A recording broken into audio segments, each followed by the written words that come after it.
San Francisco 49ers are introduced, Pat. In a moment, there'll be a roar, I'm sure, when the Vikings are introduced. I'm trying to think if there's anything I haven't asked you yet. How about any roster changes? Just about everything's been said. There have been 2 roster changes for San Francisco. Doug Cunningham and Skip Vanderpunt have been activated. They've been 2 weeks on the move list, but they are back. As far as health is concerned, both squads are in good shape. In fact, Bud Grant said yesterday this is the best shape the Vikings have been in physically all season long. One final question, time permitting here, Pat.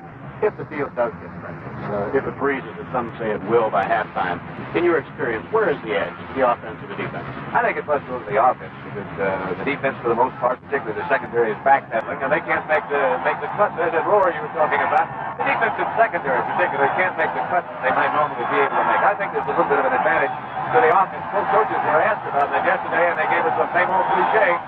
Same team, both teams got to play on the same field. And we'll tell you again, as far as the weatherman is concerned, the wind is not going to get up very high. But we're hopeful the field is going to stay in reasonably good condition. And we'll be ready for the start of today's game in just a moment. The officials are out in the center of the field right now. Referee is Pat Haggerty. The umpire, Ralph Moorcroft. The head linesman, Jerry Bergman. The line judge is Art Post. The back judge, Tom Kelleher. The field judge is Joe Gonzalez. Indication by ref Pat Haggerty. The Vikings won the toss. Elected to receive. The defending the goal and receiving the goal to your left. Which, by way of reference, as we look at head coach Bud Grant of the Vikings, by way of reference, it'll be the north end of the field. Our national anthem will be played by the Viking band. It will be sung by Adeline and Felstad. And it'll be coming up in just a moment. The flag raising ceremony today will be presented by a color guard from the United States Marines. Color guard from the United States Marines will be seen in just a moment. And as soon as the colors are presented, then our national anthem. A moment of silence for our prisoners of war.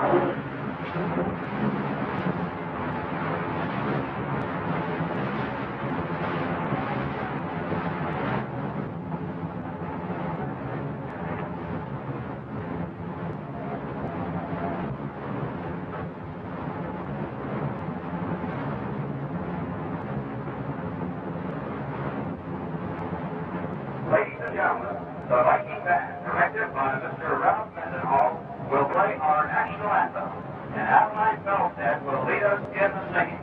Let's all join in.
Viking deep men await the kickoff, we should point out they will be looking into the sun. We have a cloudless sky here at Bloomington, Minnesota. To the left is Quint Jones. Jumping up and down, number 40, is Charlie West. Bruce Gossett will kick off.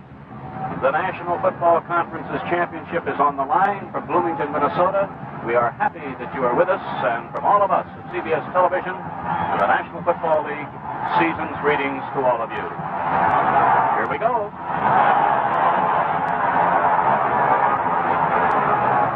Quint Jones from the 3 to the 21.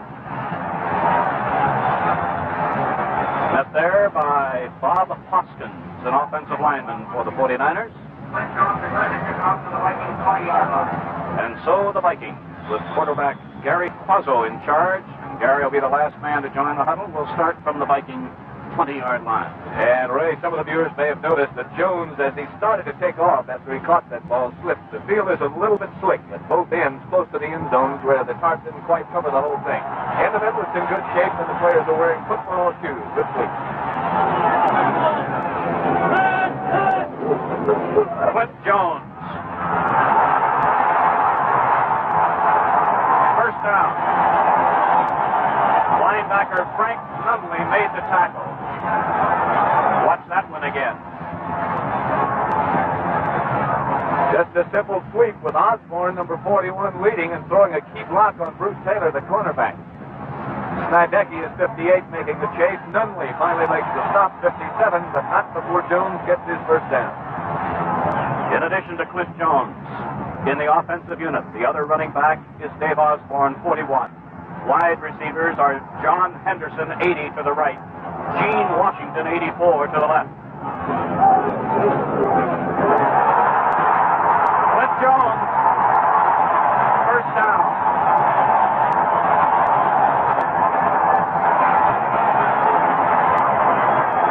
Take another look. And it's nothing spectacular. It's straight ahead blocking with Osborne leading. That's the characteristics of the Minnesota offense. The back that doesn't carry the ball is usually the key and the lead blocker, and you can watch that throughout the day. First down, Vikings, Viking 43. John Beasley, number 87, is the tight end on the right side.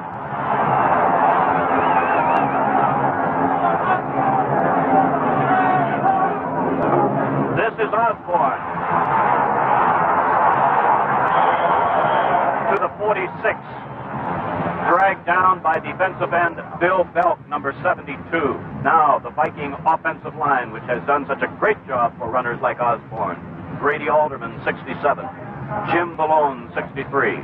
Mick Tinkelhoff, 53, the center. Milt Sunday, 64, is on his right, and Ron Yary, number 73, is the right tackle. Second down, 7 from the Viking 46.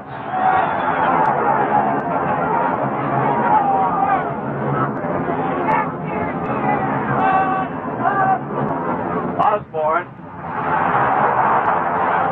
and a loss. Cornerback Bruce Taylor forced a loss short of the 45. It will be third down and about 10. And now let's set the San Francisco defense. The front four for the 49ers, Bill Belk, 72. Roland Lakes, 60. Charlie Kruger, 70. Tommy Hart, 53, but a change now. Cedric Hardman, number 86, instead of Belk. The 49er linebackers are Jim Snidecki, 58, Frank Nunley, 57 in the middle, and Dave Wilcox, number 64 on the left. Third down, 9.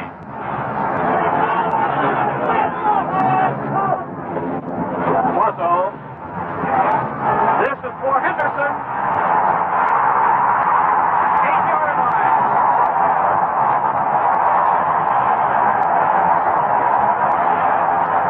Very simple fly pattern, nothing spectacular. Washington 84 at the top, Henderson 80 at the bottom. And he just takes off past Jimmy Johnson here. A little juke to the inside, and then he's 5. Henderson has been spectacular in the last 2 games for Minnesota. He's caught 15 passes in the last 2 games, 32 all season. They've been double covering Washington, single covering Henderson, and he's been spectacular. First and goal at the 8-yard line.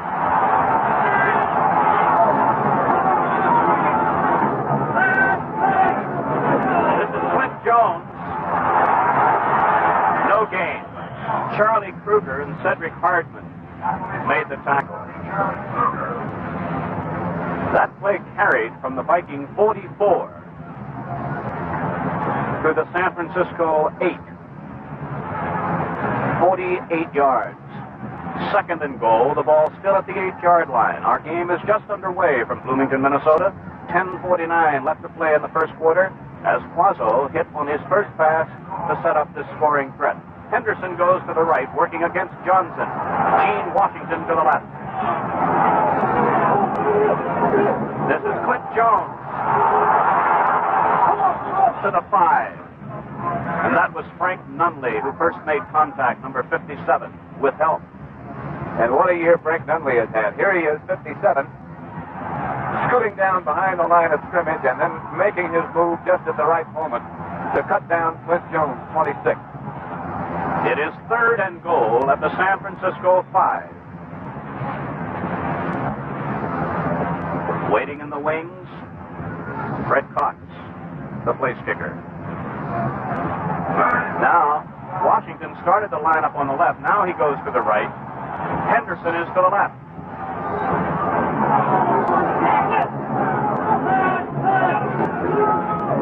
Quazzo looking. Intercepted by Snydecki. 49ers have it at their 11-yard line. Linebacker Jim Snydecki intercepts Quazzo, and the 49ers have the ball. This is a strange play because Quazzo never looks where he's throwing this ball. He must have been anticipating a screen pass setting up to Jones, who got hung up. He threw the ball badly off balance as he was being pressured. And he just dropped it right out to Snydecki. Big break for San Francisco. The 49ers are starting Ken Willard, 40, and Bill Tucker, 45, at running backs. The 49ers, Gene Washington, is to the left. Willard to the 15. Now, we hope it's not confusing, but bear in mind that we have 2 Gene Washingtons. Both are wide receivers. Both are just great. Both are constant deep threats. Number 18 for the 49ers, Gene Washington, lined up on first down, wide left. This time he's going to the right side, and Witcher is coming to the left side. On second down, 7.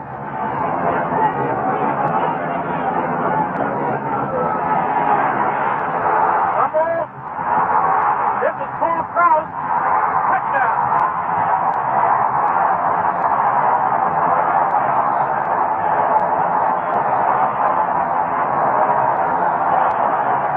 Here it is again as Willard gets good yardage behind good blocks up front by Meisler and Blue. But right there he lost the ball, and Krause, who always seems to be close to where it is, sort of looks like he fell that end zone. So the Vikings, with 8:37 left to play in the first quarter, score. Krause will hold for Cox. The Vikings lead by a score of 7-0. We'll be back with the Vikings kickoff in just a moment. The members of the Viking defensive unit have been opportunists all season long, and here we have a spectacular example as Krause puts the Vikings on the board. And Cox will be kicking to Bruce Taylor there at the right. To his right is Bill Tucker, but I wonder if he'll kick to Bruce Taylor, Pat. He said during the week that he would not, that he would kick away from Bruce Taylor. Of course, he has had a spectacular year returning kicks.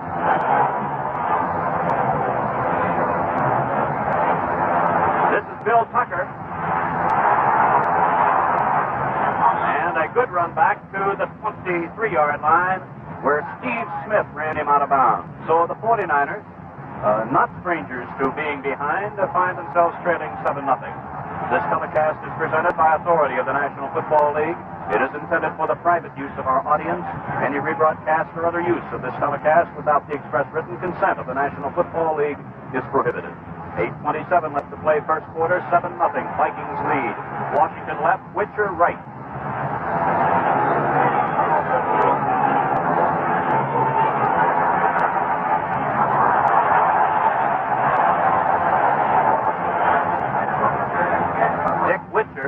Wide receiver on that side, but I'm sure you noticed the ball was, almost looked as if it were thrown away. But I'm sure that's not the case. That's one thing that Minnesota coach Bud Grant was saying yesterday about Brody. They said that despite the good pass rush they've had all year, they didn't really expect to get Brody down. They did expect and hope to hurry him if they could. But he's such a master at dumping the ball and getting rid of it rather than taking a loss. This is 2nd and 10. A loss. Willard is caught on the draw play by Marshall, number 70. The 49er offensive lineman, Len Rhodey, 76.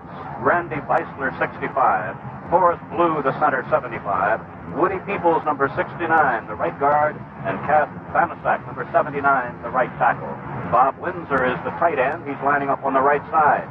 It is 3rd down, 12. Witcher.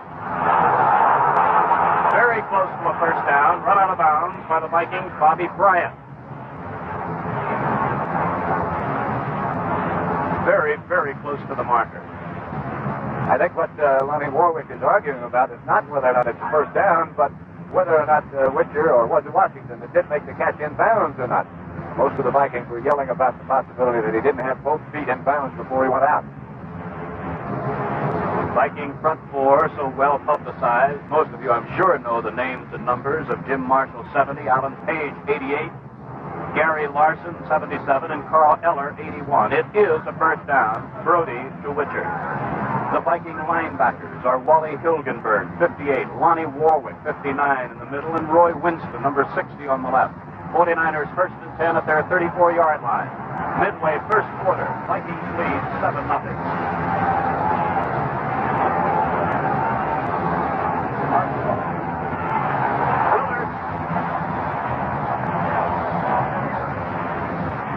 He ran into Alan Page, among others.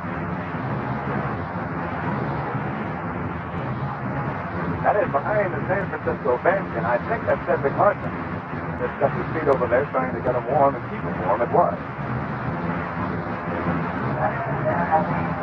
No gain on that last play. Second down 10. Witcher goes to the left. Washington to the right.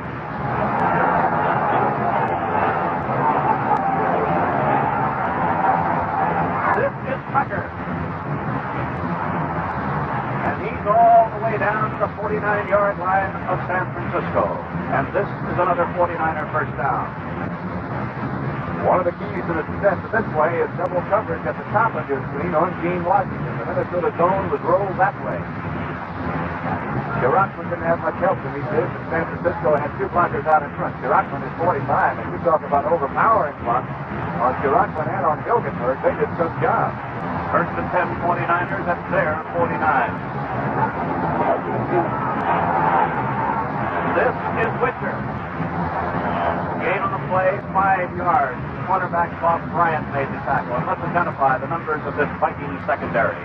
Bob Bryant, number 20, who made that tackle, plays the left corner. His counterpart on the right is veteran Ed Chiracman, number 45. And deep in the secondary, you will see Paul Krause, number 22, who picked up that fumble by Willard and ran it in for our only touchdown so far. And Carl Kasoki, number 29, is the other member of the secondary. There was a gain of 5. It is 2nd and 5 San Francisco at the Minnesota 46. 6 minutes left to play first quarter.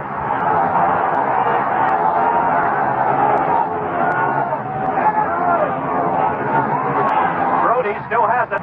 This is for Washington.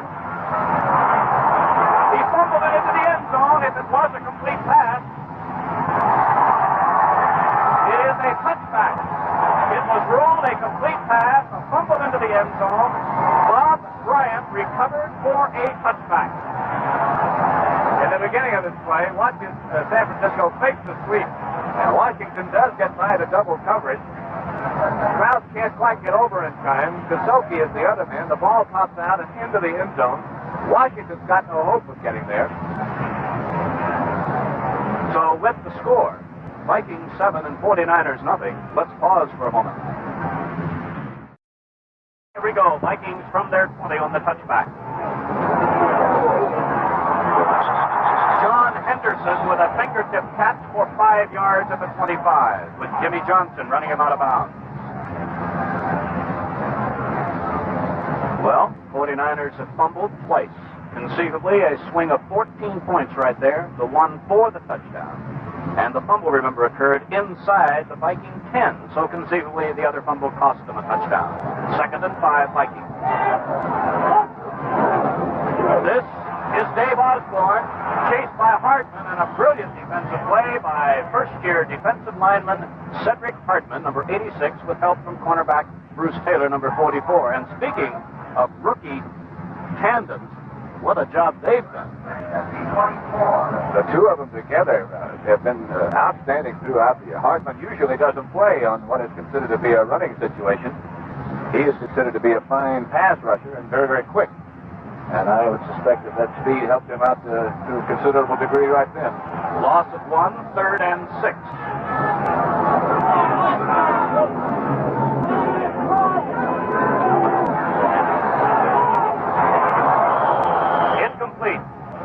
Battling for the ball, Gene Washington of the Vikings, Bruce Taylor of the 49ers, and it's 4th and 6. So with 4:44 left to play in the first quarter, looks like we might have our first punt. But the way this game's been going, just about anything could happen. San Francisco had good pressure on Gary Quazzo, number 15, as they had both of their outside linebackers, Wilcox and Snidecki, blitzing. He just had to unload. Tom McNeil punting from inside the 15. Bruce Taylor, remember now, he's a tremendous punt return artist.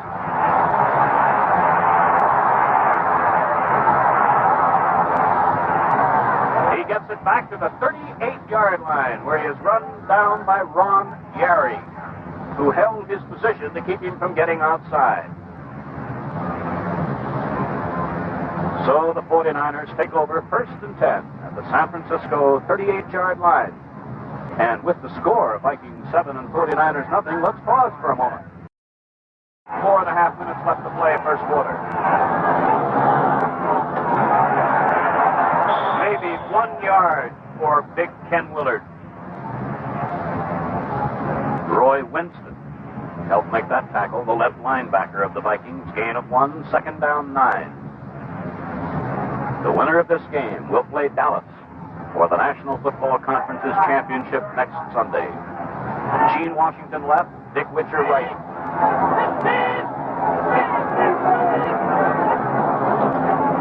This is Bill Tucker. And he is collared by Lonnie Warwick at the line of scrimmage. We hope you get your New Year's Day all lined up so you'll have a chance to sit down at 1:45 to watch Texas and Notre Dame in the bowl game of this year. Texas 10-0, they won 30 straight. Notre Dame 9-1. Spectacular individuals on both teams. The number 1 bowl game, of course, on CBS.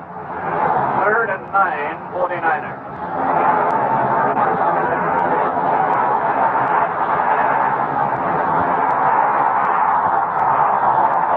Intercepted by Shirachman, intended for Witcher, and Witcher did a great job of keeping Shirachman from intercepting. Here it is as Witcher, number 88, ran into the teeth of the Minnesota zone. He just laid outside. He had very little inside responsibility. Here's the pass protection that's been so good for San Francisco. Banaszak 79, blocking 81, Carl Eller, the All-Pro. 8 times Brody has been caught attempting to pass, a new record.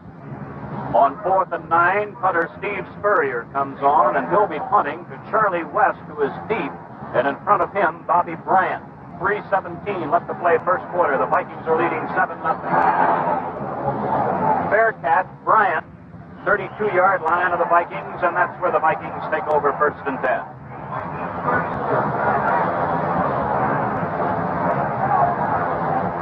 If you happen to join us late, the 49ers had just stopped a Viking threat when Snidecki intercepted a pass.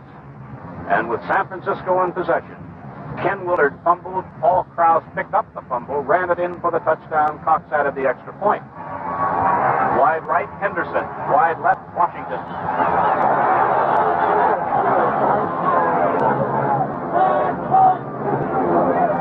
On 1st down, Quazzo is throwing for Washington. Defending was Rosie Taylor, but Taylor appeared to lose that ball for an instant. He looked almost like an outfielder in baseball, Pat, the way I look at it, who looked into the sun and lost it for a moment. The ball sort of acted funny while it was in the air, too. Here it is again.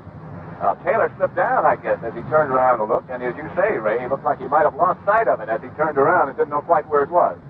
But the ball sort of hung more than one of Quazzo's normal passes might. It seemed to come in with the point still sticking up as it came down close to Washington. Earl Edwards moves into the defensive line on 2nd and 10 Vikings. Intended for Osborne, but a tremendous rush was put on Quazzo by linebacker Dave Wilcox, who was blitzing. It's about as good a call as you can come up with. A screen pass had been called by Quazzo, but the 49ers put such quick pressure on, he didn't have time to set it up. But if you had to reach into your bag of tricks and come up with a play you'd like to call against the blitz, I think the screen would probably be number 1. It is now 3rd and 10 following the 2 incomplete passes at the Viking 32-yard line. Quazzo 2 of 6, 52 yards with the big one to Henderson the big gainer.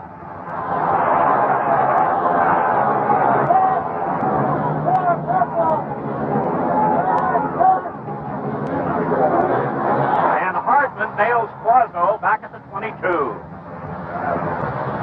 And so it'll be fourth and about 20 for the Vikings with 2:34 left to play now in the first quarter. There is Cedric Hartman.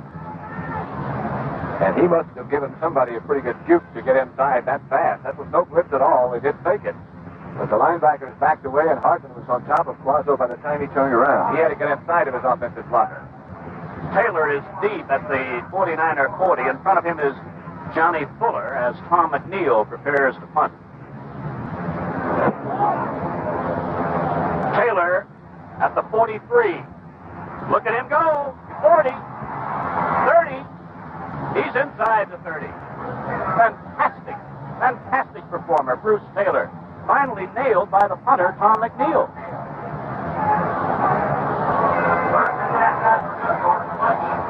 We'd like to remind you of the Glenn Campbell Los Angeles Open. Saturday, January the 9th at 5 o'clock Eastern Time. Sunday, January the 10th at 4:30. And that one has got all the big names. Arnold Palmer's in, defending champion Billy Casper. That, of course, the first event of the 71 Pro Tour. The 49ers have a first down at the 27-yard line of the Vikings.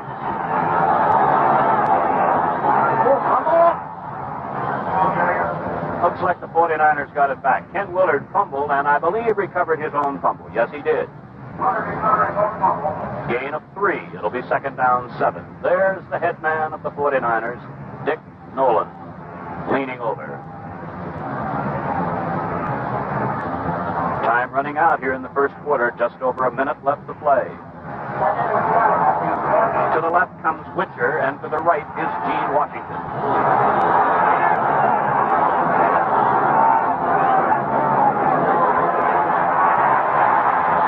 This is for Witcher. Touchdown. He broke inside of Sherrockman. And the 49ers are a point away from tying it up. Look at it again now.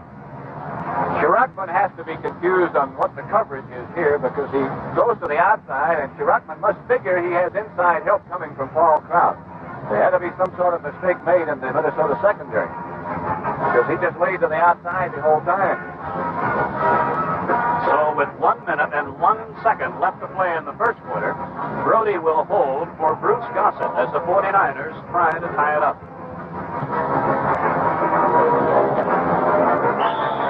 So we have a tie at 7-7. We'll be back for the 49ers kickoff in just a moment. Gossett kicks to West for Jones. They're the deep men. Clint Jones at the 1.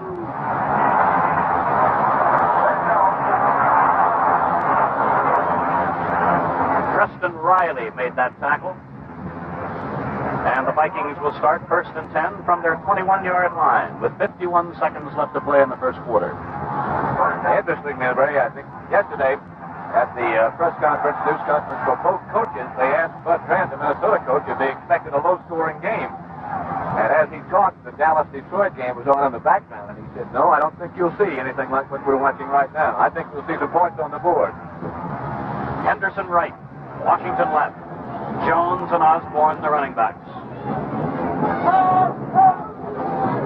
This is Osborne.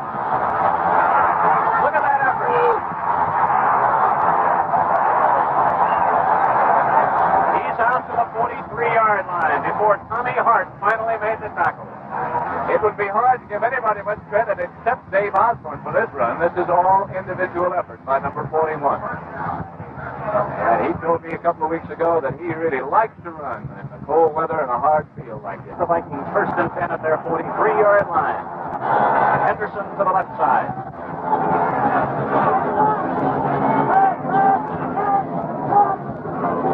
This is Clint Jones. To the 48. Wrestled down by Dave Wilcox and Tommy Hart. Gain on the play, 5 yards. Second down, 5, Minnesota. Gary Quazzo, who missed several games because of an ankle sprain, played last week in the finale against Atlanta. This is Osborne. And Bruce Taylor met him at the corner, and there is a loss of about a yard. Cornerback Bruce Taylor met Osborne, and result will be a 3rd and 6. Second quarter just underway. 10-degree temperature here at Bloomington, Minnesota. The 49ers offensive unit along the sidelines do have the aid of a couple of heaters to try and warm up just a little bit today, but Ken Willard there, he's up right at the sidelines. This is a 3rd and 6 for Gene Washington, and Bruce Taylor almost intercepted at the 22-yard line. Bruce Taylor and Rosie Taylor were both over there to cover, and it is 4th down and 6.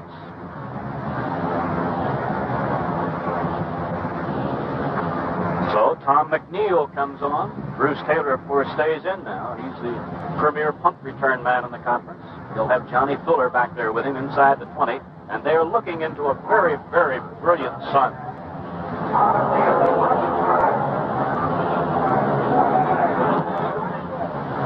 Good punt. Fair catch. Bruce Taylor, 15-yard line. And that's where the 49ers will start. So the 49ers, with 13:36 left to play in the second quarter, and in a 7-7 tie, will start from their 16. And hockey starts on CBS the 10th of January, Sunday, 1:30 New York time, Eastern time.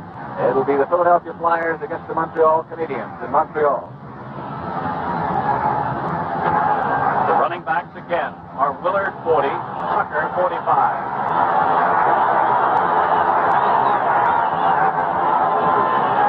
This is Tucker. Up for about 3 yards, just short of the 20-yard line. We ran into 2 of the Viking linebackers, Warwick and Winston. No changes in the San Francisco 49er offensive line. Len Rhodey, Randy Beisler, Forrest Blue, Woody Peoples, and Cass Banasek. The tight end is Bob Windsor. He's lining, no, it isn't. It's Ted Qualick, number 82, lined up on the right side now. On 2nd down, 6.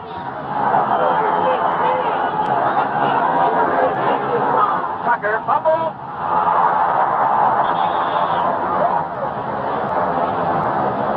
49ers retain possession. Should be very outstanding play by 81 Carl Eller as he crossed to the inside in what's called a limbo move. The tackle went to the outside, and he hit Tucker before he expected to be hit. Woody Peoples recovered the fumble. It is 3rd and 9 from the 16.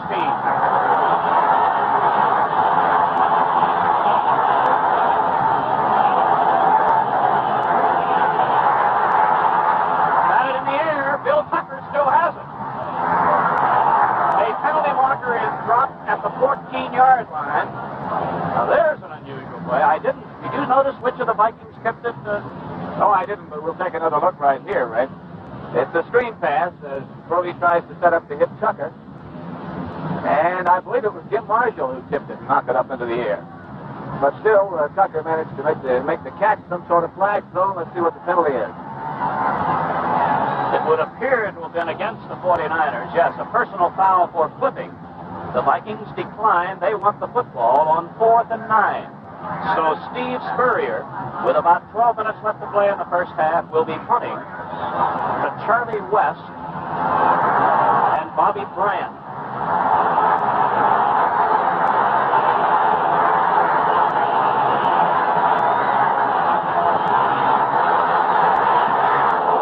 A tremendous rush.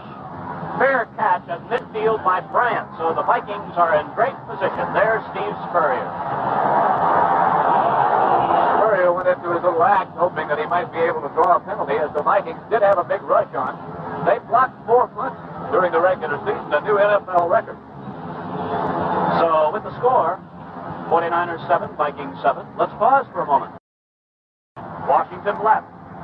Henderson right.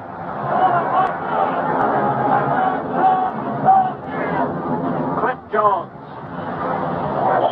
maybe 2 yards to the 47.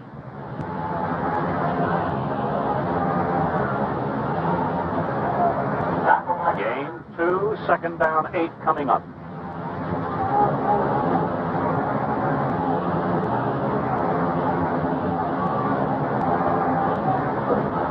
Quazzo again sends Gene Washington to the left and John Henderson to the right.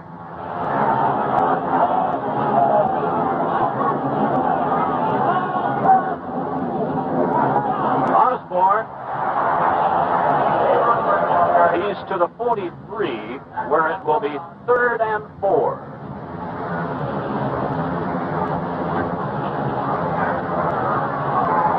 Viking offensive line: Alderman, Vallone, Tingelhoff, Sunday, Yari. Tight end, John Beasley.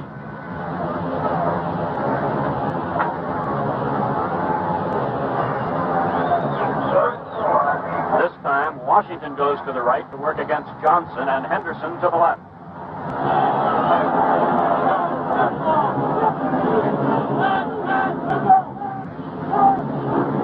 This is Clint Jones. First down. 36-yard line.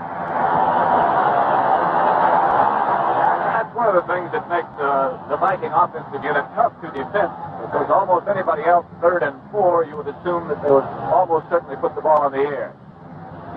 But when you have that much confidence in your offensive line, the Minnesota line, as did San Francisco, was also outstanding. When you have that much confidence, it makes it a lot easier to be a quarterback and call those 3rd down plays like that.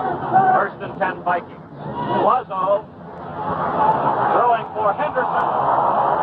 And Jimmy Johnson had either fallen down or at least he had stumbled, the left cornerback. And fortunately for the 49ers, Quazzo was just plain off target, although Charlie Kruger put quite a rush on Quazzo and got his hands up. Something else that could have been a factor, too, is that Henderson himself was looking right back into the sun, almost directly into it from where the ball came. Quazzo now, as we come up to 2nd down 10 at the 49er 36-yard line, is 2 of 8.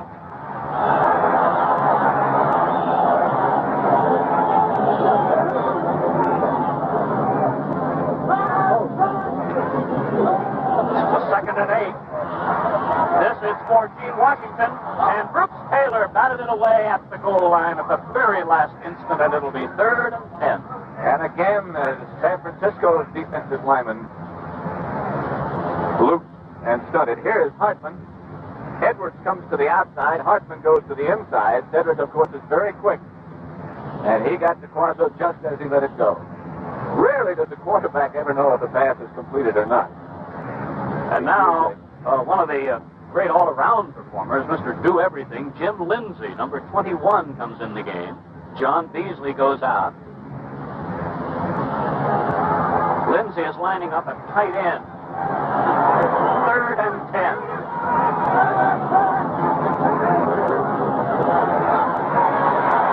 Henderson. He is short of a first down, I believe, by about 1.5 yards, as Mel Phillips came up with the tackle, about 2 yards short of a first down. So on comes the leading scorer in the conference, Fred Cox, the kicker. And if Henderson could have the opportunity to run that pass pattern again, he'd run it about 2 strides more before he broke it off to make sure he had that first down. Somebody has asked for a measurement. Cox, by the way, has kicked 30 field goals. Short by about 1 yard. He has scored, Fred Cox has, in 112 consecutive games. Sam Baker had the old record. So now he's going to try and untie our 7-7 game with Paul Krause holding from 33 yards. And we'll look from behind the goalpost.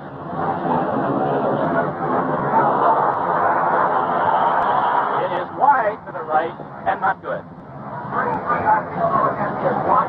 So with the score remaining, 49ers 7 and Vikings 7, let's pause for a moment.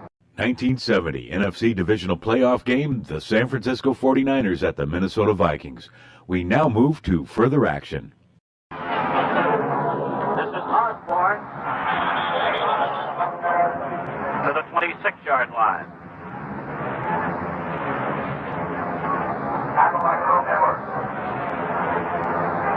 Earl Edwards made that tackle. The 49ers today, as they have throughout the regular season, have been doing a lot of changing of personnel in the front line. Second down, 6, Minnesota.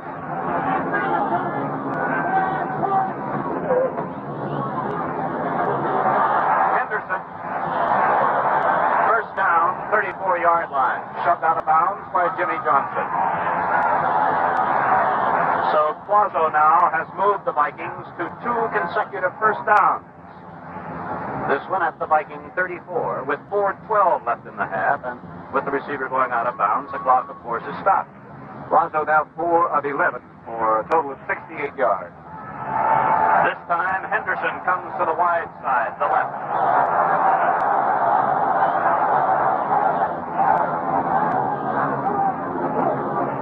Osborne, fumble! San Francisco has it. Stan Heinman, number 80, recovers, and here are the 49ers with a first down at the Viking 40. Certainly worth another look. Here is Heinman, number 80. The ball pops way high in the air as Heinman pursues down the line of scrimmage. There's the ball. And it took the San Francisco Stan Heinman bounce, and he made the recovery. 4 minutes left in the half. First down, 49ers.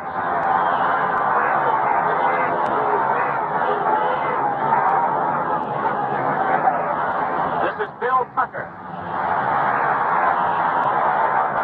No gain, maybe a yard. Ed Sherrockman, the cornerback on that side, number 45, mainly responsible for stopping that play. Ball just inside the 40. And, you know, right now we're going to pause 5 seconds for station identification. WMAR TV2 in Baltimore. Gain of a yard, second down 9 at the 39.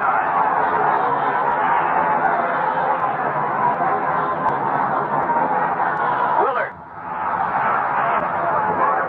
He's down at the 33-yard line. And now the 49ers are getting very close to field goal range for Bruce Gossett with third down and about 3 coming up with that much time left. And you know, of course, the clock is official. To the right comes Richard. To the left, Washington.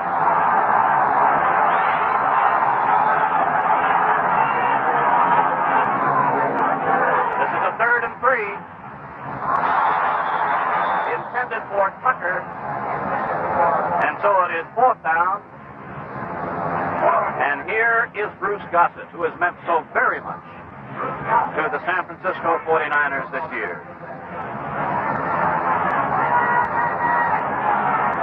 It's going to be hard for Gossett to get this particular tip there. It will come from about 40 yards. In fact, really will be right on the 40 in the hole. But on a cold day like this, the ball just quite simply won't go as far. Almost like a golf ball react.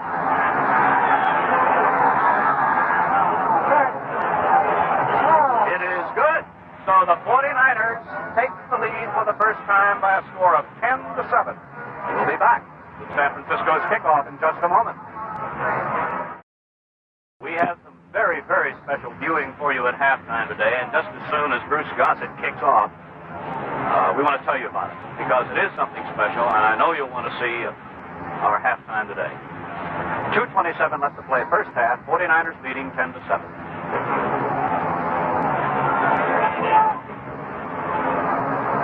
Bill Brown picks it up at the 18. He's out to the 41, where Bill Tucker made the tackle.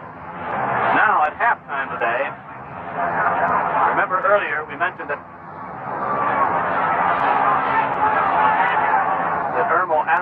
Summerall Allen of the Dallas coaching staff is here today. He's going to be talking about the Dallas game yesterday, their victory over Detroit. And right now we're going to tell you about the game. Jim Lindsay, linebacker Jim Snydecki in pursuit. So, you'll get a chance to watch the highlights of that Dallas-Detroit game yesterday with Summerall Allen of the Dallas Cowboy coaching staff telling us about them and commenting along with CBS's Andy Musser. We'll have highlights of our first half here today, of course. And we're also going to have a very special feature called If. And I think Rudyard Kipling had something to do with it, believe it or not. And right now we have the 2-minute warning here at Metropolitan Stadium as Gary Quazzo talks with head coach Bud Grant of the Vikings. Meanwhile, as Gary Quazzo talks with Bud Grant of the Vikings, Dick Nolan, right there, the head coach of the San Francisco 49ers, has been talking with some members of the defensive unit. Tommy Hart now has come back in and has replaced Stan Heinman at a defensive end. Tim Lindsay, who was in on that last play, is now out of the game. It's 2nd and 10 Vikings from their 41.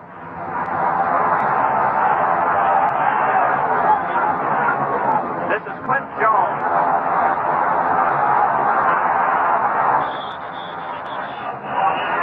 To the 48-yard line, where it will be 3rd down and about 2, as Edwards and Bruce Taylor combined on that tackle. Number 74, Earl Edwards. Whenever Clint Jones carries the ball, he has a very unique style, and that he always carries the ball under his left arm, never under the right. But it's what he does with that right arm that makes it a little bit unique. As Quazzo goes back to the bench, and the Vikings will call the timeout. He uses that right arm, does Clint Jones, as sort of a shield and sort of a hammer and sort of something to help him maintain balance in a number of different ways. He wards off tacklers with it. And it's something I think that very few runners do. Most of them will change the ball in consideration into which direction they're running and try to keep it away from whatever direction the tackler might be coming from. But Jones always under the left arm and using the right arm as a sort of a weapon also. The Vikings have just taken their first timeout, so they have 2 left. The 49ers have all 3 of their timeouts remaining, should they need them. And you'll notice in Quazzo's visits over to the Minnesota bench that you'll see no sign of any heater over there. Because Bud Grant means, or believes, I should say, that you should be thinking about football and not about keeping warm. So there's no heater, there's no gloves, no extracurricular device that might help you keep warm. You just cheer and jump up and down. That's the way you stay warm if you play for Bud Grant. It's 3rd and 2 Vikings at their 49.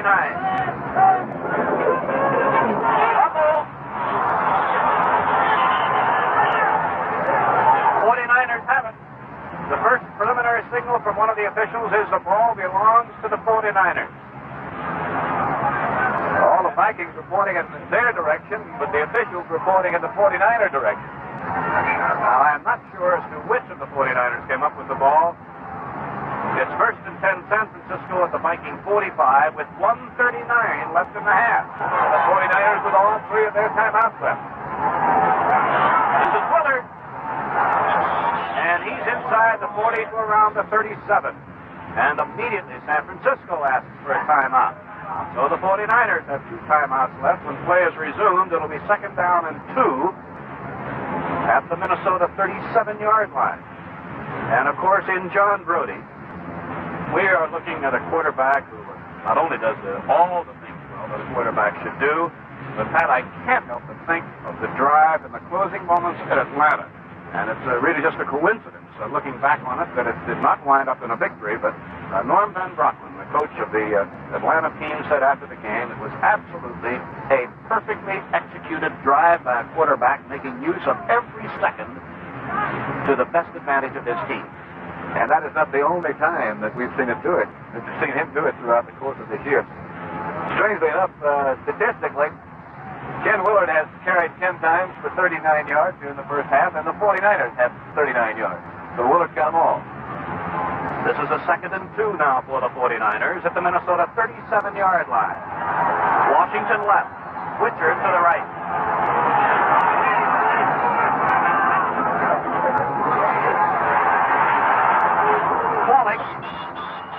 A big rush on Brody. Carl Eller put on the big rush. I think you'll agree that's a hurry. Let's take a look at that rush by Carl Eller. 81 he is, being blocked by Cass Panasak, and he's around him right now. And how Brody gets rid of this and still misses getting hit by Eller, I'll never know. Pretty aware of what's going on out there.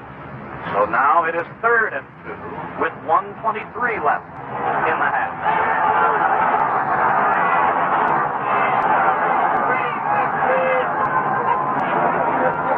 Willard, he is close to a first down at the 35 where he ran into Alan Page with that much time left.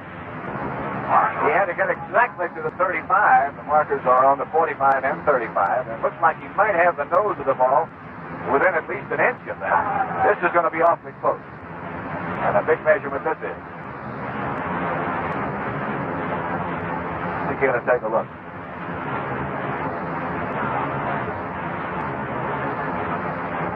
Well, they haven't decided yet. We could just get Roy Winston to move, but you better look. Well, first down. What say the Vikings? That was Roy Winston, who was standing between our camera and the ball, who literally jumped off the ground when the first down signal was given. Now the clock is running again. Remember, 49ers have 2 timeouts left. First down at the Viking 35. Washington left. Switcher to the right.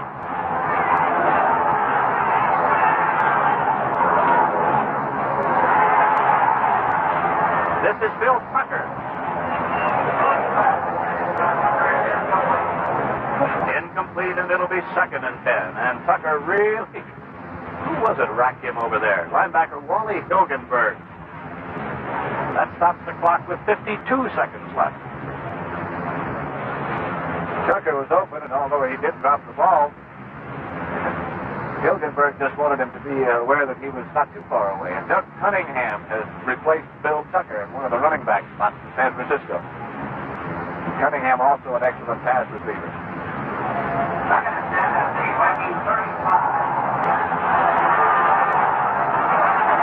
Second down pass.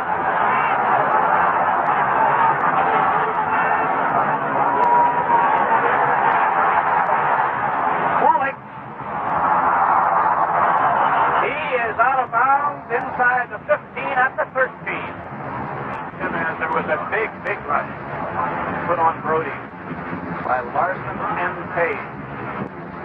And that play took 4 seconds. That And by the 2 linebackers who were also blitzing up the middle for Minnesota.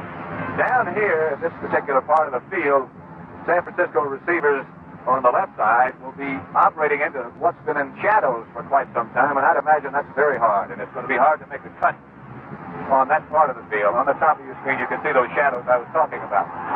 That's got to be slick up there. It is 2nd and 10.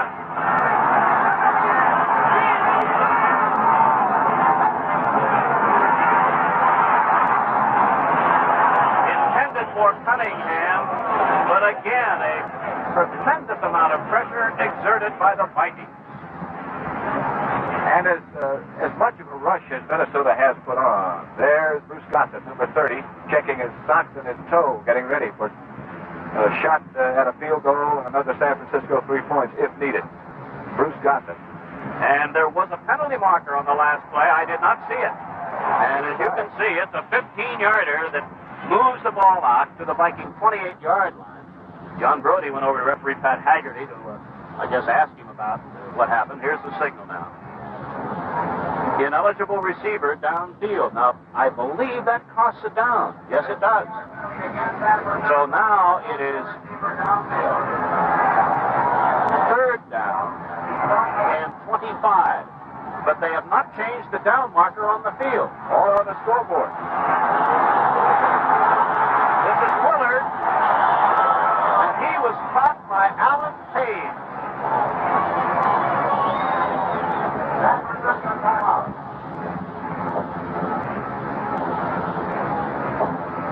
Now the down marker is changed to 3rd down, so I can only guess, Pat, although I swore that infraction called for the loss of the down, in addition to the yardage involved, but I guess we're in error. That's all I can think of. The scoreboard also says 3rd down and 25. Because there had been an incomplete pass earlier. I think everybody's wrong with us. Well, I'll tell you, Pat, after the Ram-Bear game, with the famous down that was missing, and I never caught it then, I qualify everything.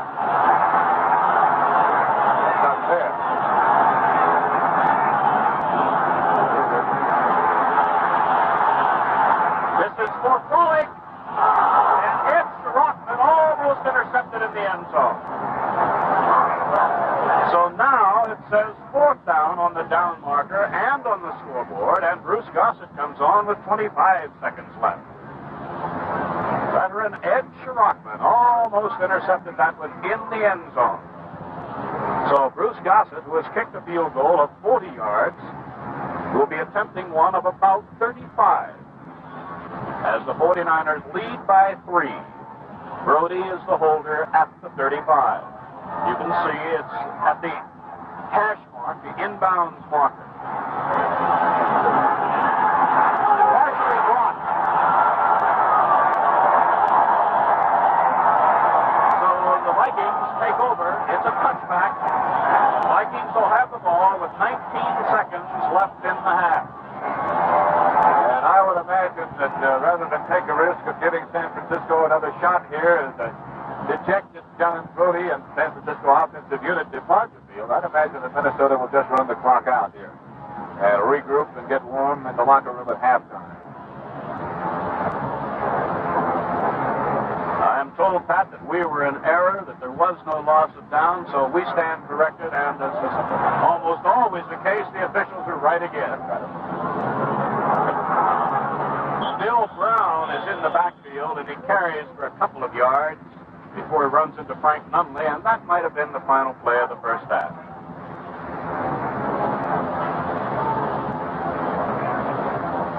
One second. There's the gun.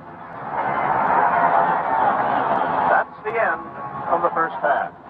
With the score, San Francisco 49ers 10, Minnesota Vikings 7. Would you anticipate that as I recall what you had said in the first half, with the double coverage consistently given to Gene Washington, that the tight end could again be a very key person here in the second half? I think so, particularly from San Francisco viewpoint, because Brody does seem to utilize his tight end more in his pass patterns than possibly Quazzo does. Minnesota tight ends, whoever it might be, either Lindsey or Beasley, don't seem to be involved as much in their pass patterns as do the wide receivers, Henderson and Washington. Gene Washington of Minnesota, Gene Washington, of course, of San Francisco. That's confusing to us. I hope it's not so confusing to you. So Fred Cox has teed it up. Bruce Taylor is getting ready in his deep position. He is joined by Bill Tucker inside the 5-yard line. We continue to have a cloud-free sky at Bloomington, Minnesota. Temperature about 9 above zero, and here we go the second half. This is a lineman or a linebacker with the ball out to the 29-yard line. I think it's Ed Beard, a reserve linebacker, and I'll tell you something. He protected that ball pretty well. Yes, he did. And credit, I think, should be given to Ed Beard, who used to be the middle linebacker, the regular, for San Francisco. He was made the captain of the special team this year, all the special teams. And that, I think, is one big reason for the improvement of the San Francisco 49ers. So the 49ers have a 1st and 10 at their 30.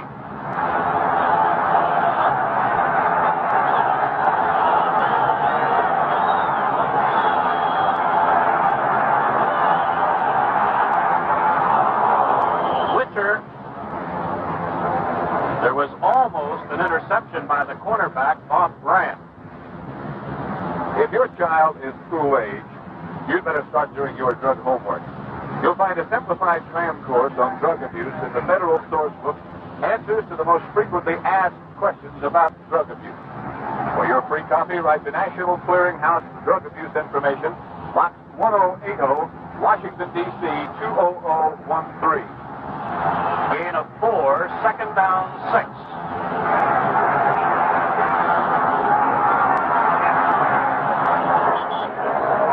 Gain of about 3 yards for Ken Willard before he's spun down by Carl Kasoki. By the way, Pat, I just been handed a note, and our man on the field tells us, except for the extreme edges along the sidelines, the field is still in excellent condition. 3rd down 2. Washington is out. 2 tight ends are in, Qualick and Windsor. Remember last week in this situation? He faked to Willard and hit Washington, or for hit Tucker, I beg your pardon, for a touchdown. I don't think he made it. Kenny Willard, forward 38 and 39. The 49ers needed to reach the 39 and a half. And Larson was mainly responsible, along with linebacker Wally Hilgenberg, for stopping it. It's fourth down.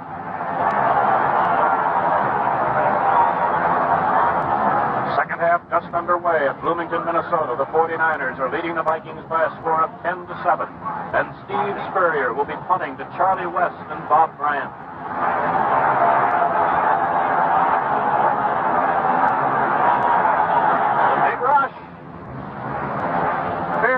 By Bryant. Wow, he almost lost the ball at the Viking 36. That's about the second or third time the Vikings have gone all out trying to block a punt. Well, they had a pretty good track record, as we said earlier, during the regular season when they set an NFL record in blocking 4 punts. So now the Vikings have the ball for the first time in the second half. Gary Quazzo at quarterback. Cliff Jones and Dave Osborne, the running backs. This is Osborne. No gain. Mel Phillips playing right up practically on the line. One of the 49ers safety men made the tackle for no gain. He's the strong safety man, the one who lines up over the tight end. With the help of a linebacker, he can afford to play up that close. A lot of strong safety men play up very tight. Phillips almost always is right up on the line of scrimmage. Here he comes again. Henderson goes to the right. Washington to the left.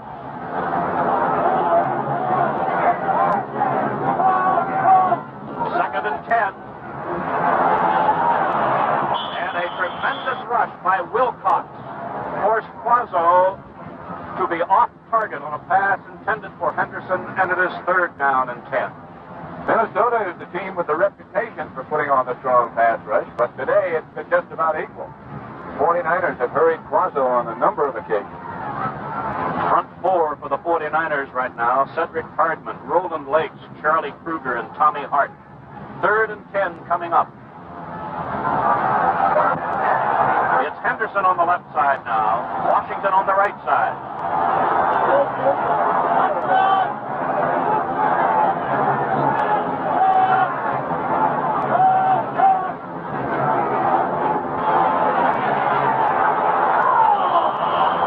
Intended for tight end John Beasley. And he looked like he had an escort of at least 2 49ers. He was trying to hit the crease in the San Francisco zone, get over and get into a free area before they had a chance to roll it around. That for years has been a very successful pass pattern by John Mackey and John Unitas of Baltimore. It is now fourth down, and Tom McNeil is punting to Bruce Taylor, who's inside the 30. Taylor is at the 25. There he goes. He is spun down at the 37-yard line by Bill Brown, veteran running back of the Vikings, playing on special teams today. And with the score, 49ers 10 and Vikings 7. Let's pause for a moment. First and 10 49ers from the San Francisco 37-yard line. 12 minutes left to play, third quarter.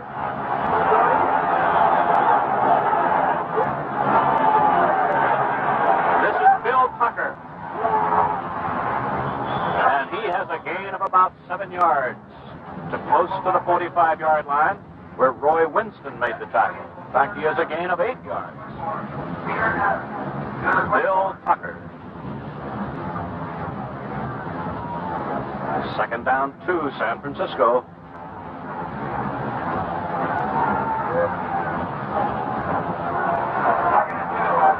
Washington goes to the wide side, working against cornerback Bob Bryant. And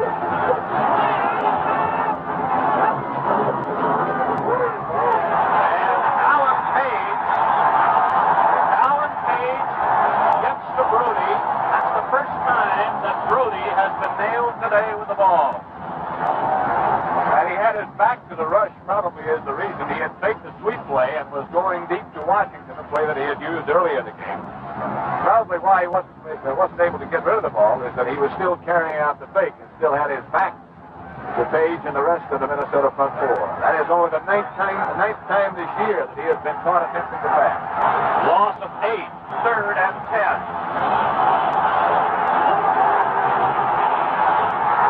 The ball batted by one of the linemen, either Gary Larson or Alan Page, and it is fourth down.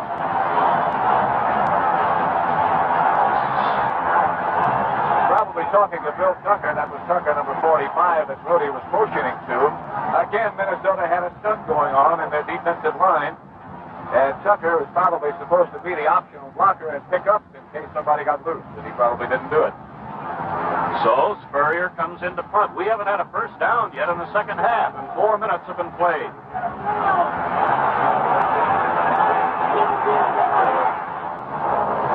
Fair catch, Bryant, 36-yard line. That's exactly where the Vikings had the ball the last time the 49ers punted. And again, there was no attempt to set up a punt return by Minnesota. They put the heavy rush on Steve Spurrier. So 10:55 left to play in the third period. 49ers lead as they did at halftime by 10-7 after trailing 7-0. Quazzo has as his running backs Cliff Jones, Dave Osborne. This is Osborne. He ran into Cedric Hartman. On January the 9th, CBS again brings you the Golf Classic. Tom Weisskopf and Bert Yancey against Hale Irwin and Howie Johnson. That's Saturday, January the 9th. It's on CBS, 4 o'clock Eastern Time, 3 o'clock Central Time. Gain of 3 for Osborne. Second down 7. Vikings from their 40. Washington right. Henderson left. This is Cliff Jones. And a penalty marker is down as Jones loses. Then Taylor and Phillips. A 49er is hurt, Cedric Hartman. A penalty against the 49ers. All the way to the San Francisco 47. Personal foul, grabbing the face mask. So the Vikings get a first down, and Bob Grimm, number 27, comes into the game. He had an injured knee. He is replacing John Henderson as a wide receiver.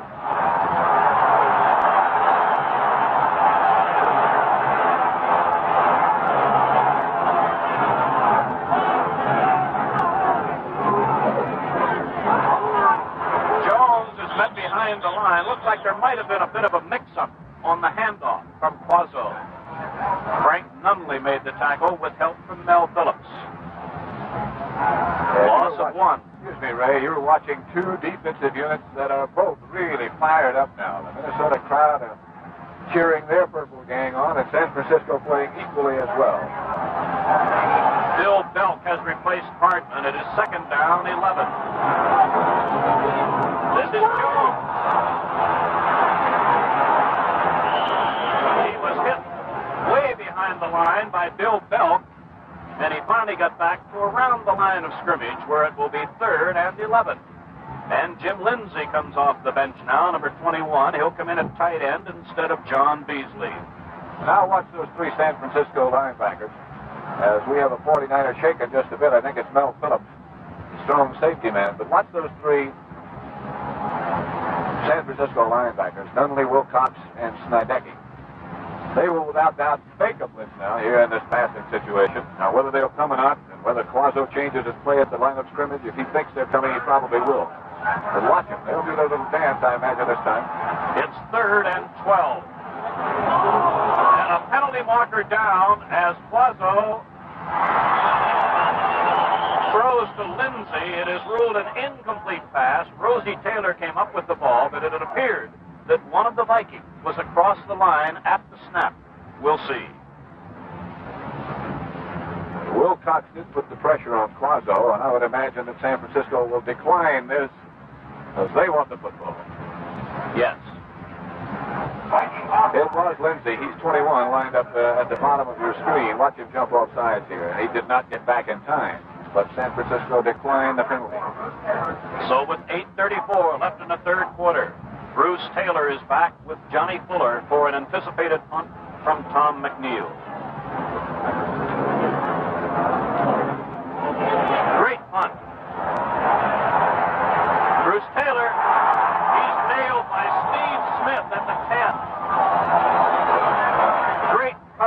by lineman Steve Smith, number 74, and Bruce Taylor doesn't get an inch. The 49ers have it at their 10-yard line, 1st and 10. That's one of the disadvantages of having just one man back there to handle all the punts, as Taylor does. Because there's no one back there with him to tell him whether or not to fair catch it or tell him whether it's a bounce, that you can't possibly be aware all the time of where you are on the field. Normally you wouldn't handle one like that around the 10-yard line. You'd take the odds and hope that it bounced into the end zone and you get the ball at the 20. Taylor's back there by himself, though.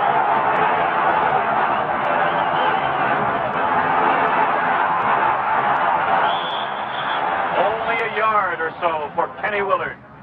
He ran into Alan Page. And again, that tremendous front four of Minnesota exerting great pressure on San Francisco as they're keeping them where they have to pass. Here's Page, number 88, who gets inside Randy Meisler and makes the first contact with Ken Willard. And as soon as he makes the contact, pursuit, the rest of the Minnesota gang is close by. It's 2nd and 9. Who batted that ball down. And now it will be 3rd and 9. And the real reason for this is footing is getting treacherous. Watch Brody slip as he tries to set here. See his right foot slip, and he's off balance as he tries to throw, rather. But Eller had gotten around Banaszak. He didn't have much more time to get rid of it. Now it is 3rd and 9 from the 11.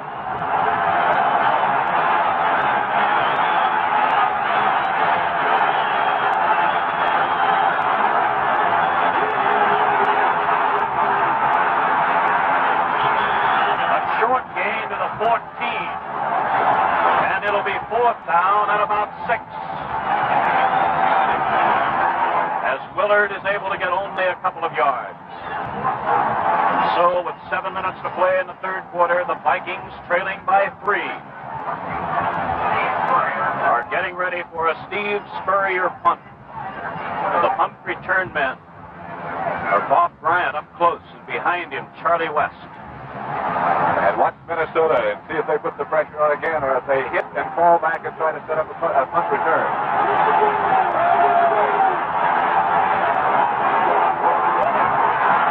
Almost blocked by Hackbart. Penalty marker down. Fair catch, Bobby Bryant. And Steve Spurrier is on the ground.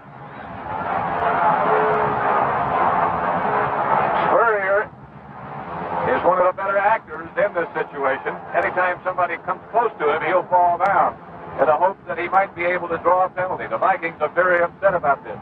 They don't think Sherrockman hit him. Or it could have been Hackbart, I believe you said, Ray. That's what they've called.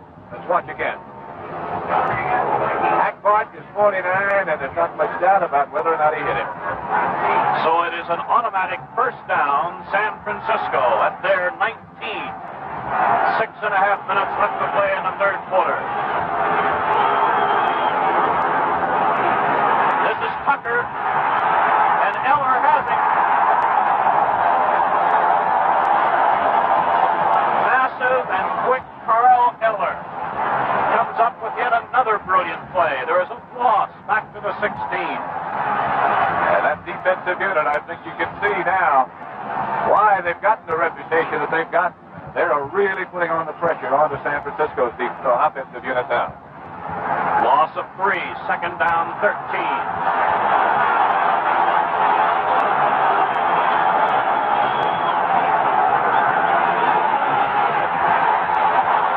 This is Tucker.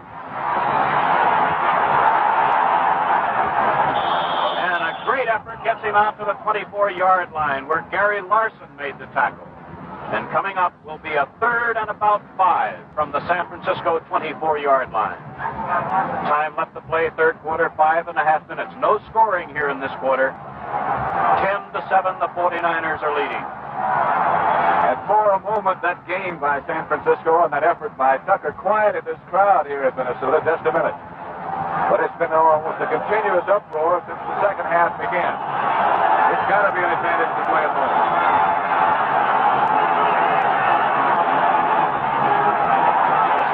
Down. This is intended for Witcher. Paul Krause and Bob Bryant were so it is 4th down. And the punting unit comes on. Steve Spurrier. John Brody leads. Now, a moment ago, Spurrier was punting from near the goal line. He has a little more room now. He'll be punting from around the 10. Remember now, the punt return men who are at the left of your screen were behind Spurrier right now. They're looking into a very, very bright sun.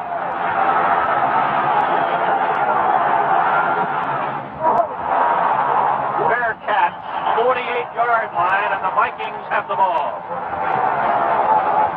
With the score, San Francisco 10 and Minnesota 7. Let's pause for a moment.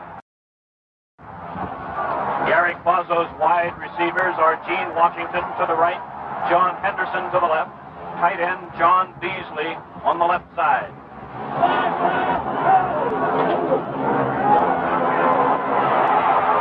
Intended for Henderson, and it is intercepted by Bruce Taylor. Bruce Taylor. What a year. Henderson on top, Washington on bottom. As we split the screen for you and show you both sides of the pass pattern, watch this recovery by Bruce Taylor. Henderson's open. This is some kind of rookie, I'll tell you. So Bruce Taylor of the defensive unit turns the ball over to the offense at the 49er 30, 1st and 10 San Francisco.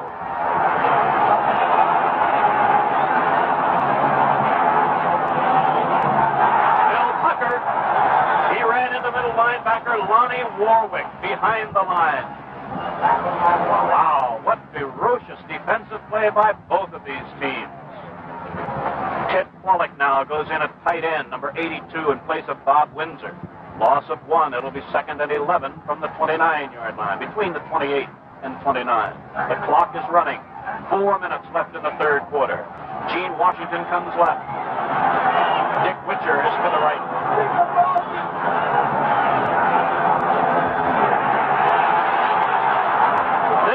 Tucker, and a great play by Warwick.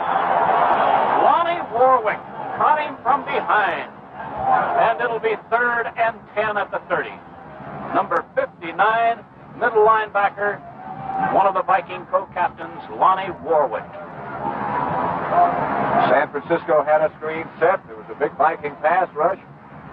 That looked like it might go for good yardage. But Warwick, twice in a row now, has made just outstanding plays. Once in the middle, stopping a run. That time wide to the outside, stopping a screen pass. It is 3rd and 9.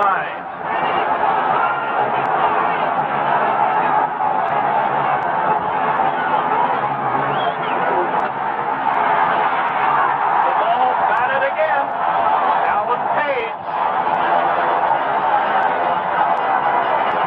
So again, the ferocious Viking defense forces the 49ers to go to the punting unit on 4th and 9 with 3:05 left to play in the 3rd quarter. And listen to these fans.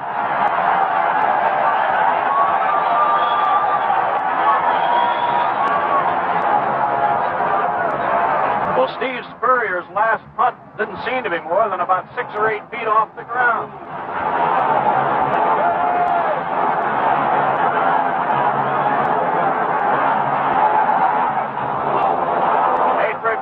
Punt.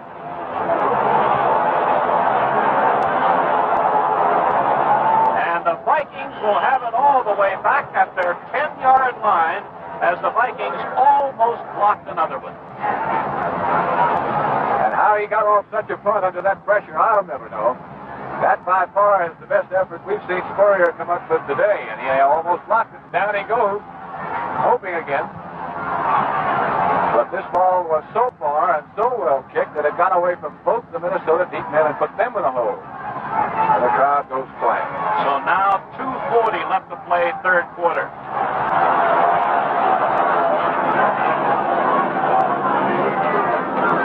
Clint Jones. He's out to the 18-yard line where Frank Nunley made the tackle. And it'll be 2nd and about 2. Doctor number 10 to first aid. Doctor number 10 to first aid. 49ers have Hardman, Lakes, Kruger, Hart. Wilcox, Nunley, Snidecki, Bruce Taylor, Rosie Taylor, Phillips, and Johnson. This is Osborne. Looks like a first down.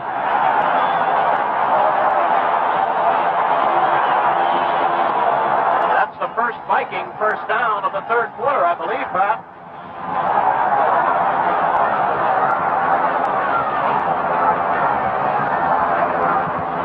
That first down came with 1:40 left to play in the third quarter.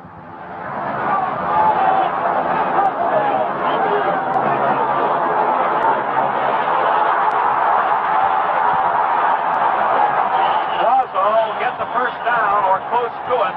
He's hit by Phillips and Snidecki. Might be a first down. And it looks like Mel Phillips. It is the first down. It looks like Phillips has hurt his shoulder. And he has departed, been replaced by Johnny Fuller. Bob Grimm comes in for the Vikings, a wide receiver, number 27. And he's lining up wide right. This is Osborne, and he ran into number 57, Frank Nunley, around the line of scrimmage. Might have gotten a couple of yards to the 35. Dave Osborne gets 2 yards, and it's second down 8. Grimm again to the right side from the Viking 35.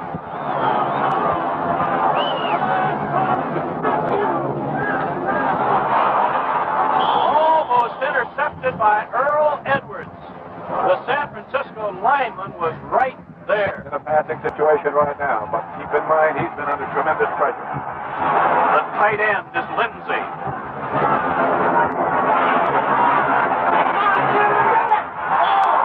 Bob Grimm couldn't hold on at midfield. Jimmy Johnson was covering, but Bob Grimm got his hands on it, and it's fourth down with 15 seconds left in the quarter. And it looks like the 49ers are going to get the ball now as the punter, Tom McNeil, comes on fourth down 8. 49ers leading 10-7. They trailed early, 7-0. There's McNeil around the 20. Bruce Taylor's back at the 49er 30. A short punt, but a good roll. A great roll, and the 49ers will have it deep in their own territory at the 16-yard line with 2 seconds left in the third quarter. So Spurrier and now McNeil come up with brilliant punts when needed the most.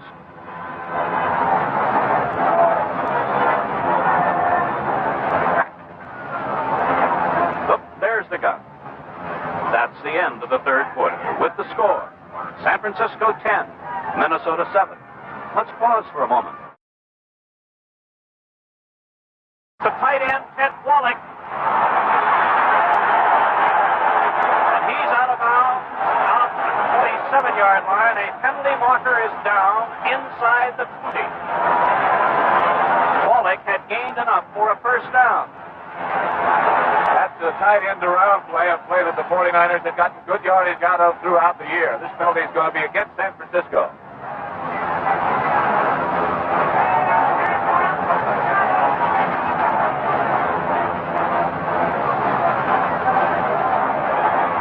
Was down at the 18. It's a half the distance to the goal, back to the 9. Personal foul, clipping. So now it's first, and they must reach the 26-yard line, so it's first and 17.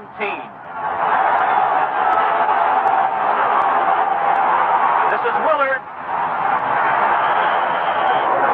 A couple of yards, no more.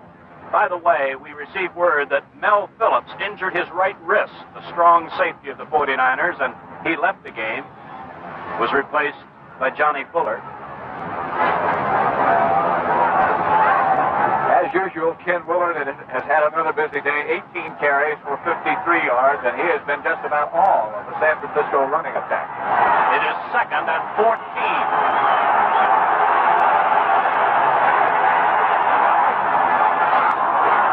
Wallach caught the ball, no gain. Bob Bryant made the tackle. Might have been a pickup of a yard. Let's see, more than that. A gain of about 4 yards. It'll be 3rd down and 10 from the 17-yard line. We have 14 minutes left in the game. 49ers and the Vikings playing for the right to meet the Dallas Cowboys for the National Football Conference Championship next Sunday. The game will be played either in Dallas or in San Francisco, and you can watch it right here on CBS. 3rd and 10.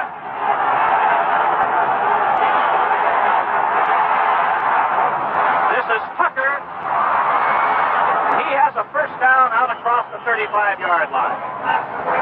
So Brody went to his back, and he finds Bill Tucker for a first down at the San Francisco 36-yard line, where Ed Shirachman made the tackle.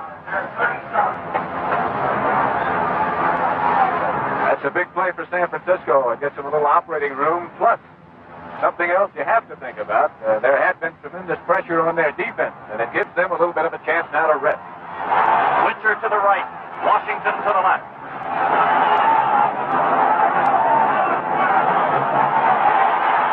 This is Fort Wally. Couldn't quite get to it at the 30-yard line with Bryant and Kasalki defending. And again, you must give credit to the front four of Minnesota that put tremendous pressure on John Brody. And you'd have to give him credit for another one of those hurries that Bud Grant was talking about yesterday. Randy Weissler, blocking on Alan Page. Here he is, number 65. Page to the inside, and Lonnie Warwick, the middle linebacker, was blitzing. So Weissler let him go to Forest Blue, let Page go to Blue, and he dropped off and picked up Warwick. It is 2nd and 10 now from the San Francisco 36.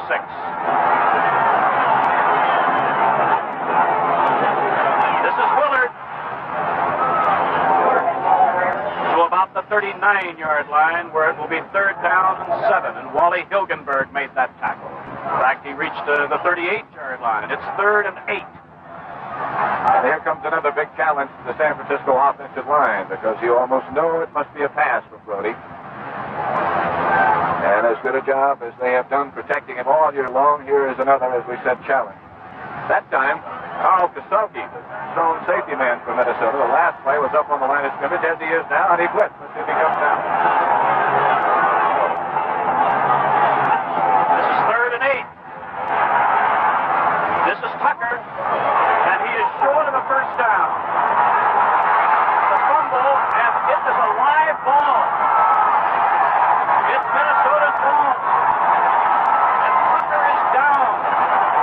Paul Krause came up with the ball. Watch it again. 49ers are yelling that the ball should have been thrown dead. Let's take another look. It's complete to Tucker. He did not have a first down. He's hit first by Hilgenberg. There's the ball loose on the ground. And Krause picks up his second fumble recovery of the day. The official ruled the ball was not dead. And we'll tell you again, there he is. Bill Tucker, who was hit so very hard, was hurt on the play.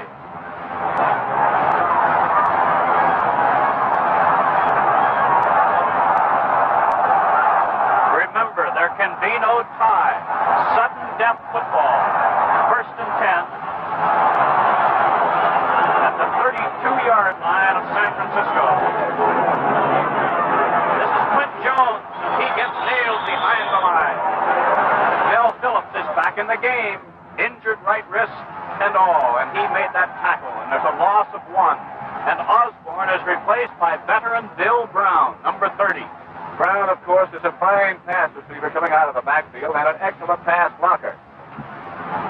So the Vikings haven't weakened themselves at all by replacing Osborne with Brown. It is 2nd down and 11 at the 33-yard line. This is Bill Brown, and he gets to the 30. And I can't help but notice these last 2 carries have been at a position on the field that if they do go to a field goal, Cox will be absolutely head on. Now let's see what Quazzo does here on 3rd down and 8. Quint Jones goes out. Jim Lindsay comes in. So now the running backs are Lindsay and Brown. 10.5 minutes left to play. 49ers leading 10-7. You're right, Ray. The ball is in perfect position as far as field goal attempt might be concerned here. If he does put the ball in the air and it's incomplete, Cox will be right in front.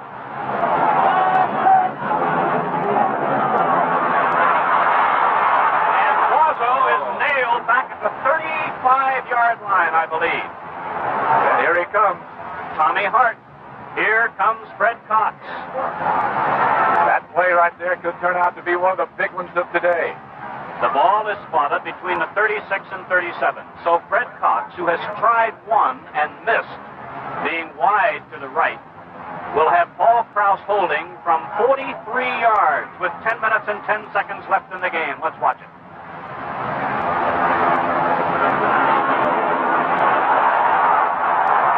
It is underneath. It is not good. It was just underneath, and it's a touchback. So with the score remaining, the 49ers 10 and the Vikings 7, let's pause for a moment. 20 on the touchback. It's Cunningham and Willard, the running backs. This is Willard. At the most, 1.5 yards. He ran into Roy Winston. Obviously, Ray, in a game like this, there are many, many big plays, but I doubt if one will be any bigger than the play before Fred Cox tried that field goal when Tommy Hart got Gary Quazzo for about a 7 or 8 yard loss. If it hadn't been for that play, and if it hadn't been for that loss, that field goal that Fred Cox tried would have been good, because it almost made it anyway. It was straight enough, it just went under the crossbar. 2nd and 8. This is Willard. He's out to the 27-yard line, and it'll be 3rd and 3 coming up as Jim Marshall and Lonnie Warwick made the tackle. And I guess it's safe to use that old bromide. Here's a big 3rd down coming up, Pat. This, I guess, has got to be one of the toughest calls in football, particularly in a situation like San Francisco is in, because they don't want to risk an interception down here this close. Yet, the way Minnesota's been playing to run the ball in a situation like this, you're just almost conceding that you won't get it, because they've been so. 3rd and 3.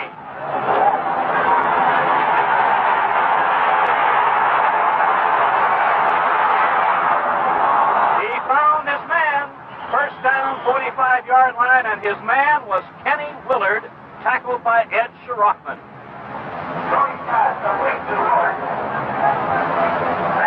The running fake does hold the Minnesota linebackers just a bit.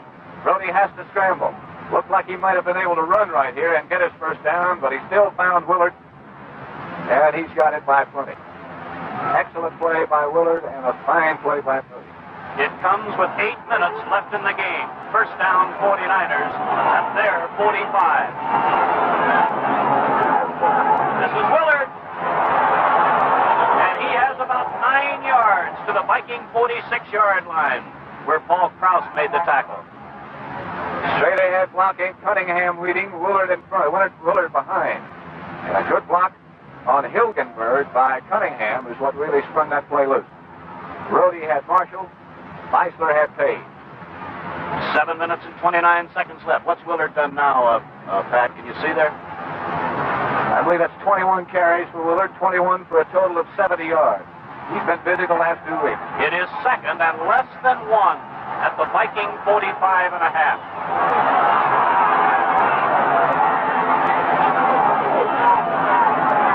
Cunningham sort of burrowed his way, it would appear.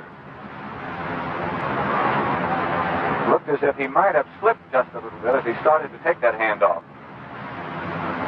Still, he came awfully close to the first down.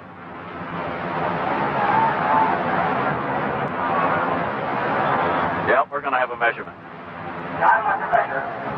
Can't help but think back to last week.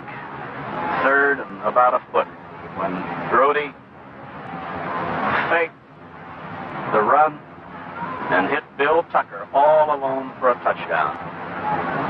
He needs about a foot now, or less than a foot, I guess. Just about the width of the yard marker there, which is about 4 inches wide. It's about all between another big first down for San Francisco. I hate to overwork that word, but gee, in a game like this, I can't think of a better one. An additional tight end is in, as you might expect, so it's Kwolek and Windsor both in. Gene Washington is out. 3rd down, inches to go, 7 minutes and 2 seconds left in the game. And the capacity crowd is as close to being silent right now as they've been all day today.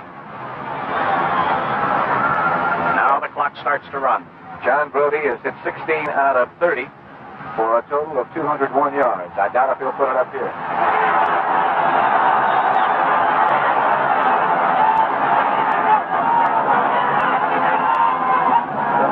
Brody keeps it, and he has the first down at the 43-yard line. Great charge by offensive center Forrest Blue and right offensive guard Woody Peoples, who cleared the way for Brody. Here it is as we take a tight look at people you don't hear too much about, the offensive lineman. Look at that block by Peoples. He just took Larson back with him. So now we have 6 minutes and 15 seconds left and the clock running at the Viking 43-yard line, 1st and 10. This is Willard to the 40. Upset by linebacker Wally Hilgenberg. It'll be 2nd down, 7, San Francisco. This drive started at the San Francisco 20-yard line. There's running back Bill Tucker, who was injured on a play in which the 49ers lost the ball on a fumble after a completed pass.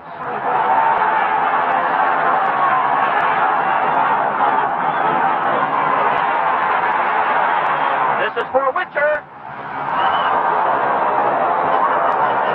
Krause. Witcher is complaining bitterly that interference should have been called. Paul Krause helped to break it up, and he's on the ground. Now he's getting up. This is worth another look. Now watch when the ball gets there and watch when contact is made. Witcher looks like he's open right now. Awfully close. So it is 3rd and 7 on the incompletion at the Viking 40-yard line. Time left to play 5 minutes and 31 seconds. Gene Washington breaks out of the huddle first and goes to the left. Witcher comes to the wide side.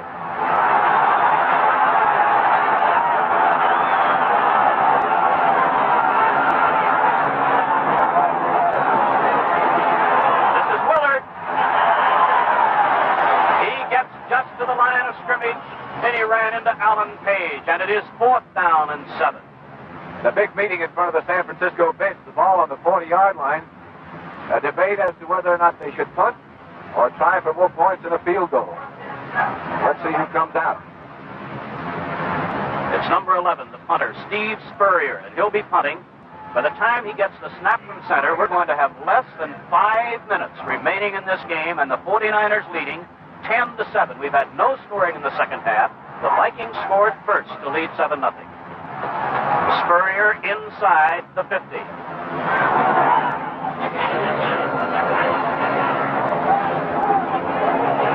It is down at the 1-yard line. Number 89, tight end Bob Windsor, downs it at the 1, and what a beautiful job Spurrier did of practically hanging that punt in the air. And with the score, 49ers 10 and Vikings 7. Let's pause for a moment. Now, the running backs for the Vikings from their 1-yard line are Bill Brown and Jim Lindsay.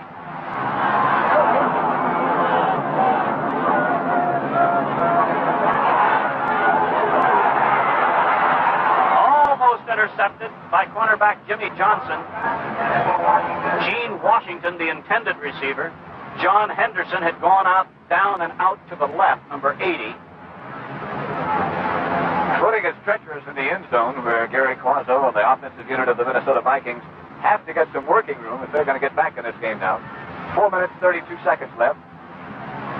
And I believe Bob Grimm has come in to give Minnesota a fresh receiver after Washington went so deep. Henderson is to the left side. Washington is to the right side. It's 2nd and 10 Vikings at their 1-yard line.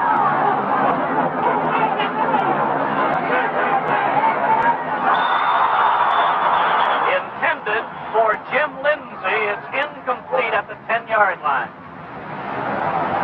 Keep in mind that Quazzo is operating deep in his own end zone, and he's had good protection on both of these pass attempts. Lindsay is open, and he was very close to a first down. But Quazzo really drilled it, plus Lindsay's looking right back into the sun. Now it is 3rd and 10 Vikings with 4 minutes and 27 seconds left. Henderson left, Washington right.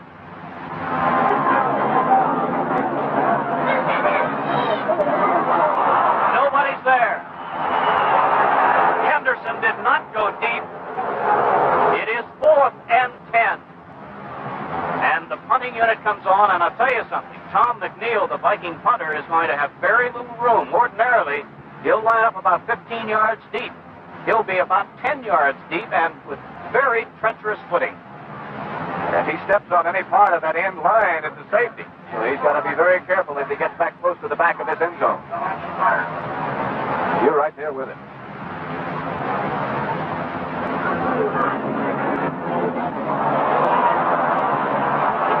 Bruce Taylor, 30, 25, 20. He's inside the 15. Bruce Taylor comes up with yet another brilliant effort. He is tackled by the punter, Tom McNeil, and the Vikings have the ball inside the Viking 15 with 4 minutes and 9 seconds showing on the clock, and the 49ers leading 10-7. And Bruce Taylor, as we watch him leave the field, is limping and limping quite badly. There he is. I'd guess it's his ankle. And should anything be wrong with him, what a blow that would be to San Francisco. This is Willard, and he's down to around the 8-yard line. Now, each team has the full complement of timeouts remaining, 3 apiece. Lonnie Warwick made that tackle. The clock is official. The ball is at the 9. There was a gain of 4. It is 2nd and 6. To the right, Witcher. To the left, Washington. Forrest Blue comes over the ball. Doug Cunningham is the other running back. But this is Willard. And he's down to about the 2-yard line, and it's 1st and goal.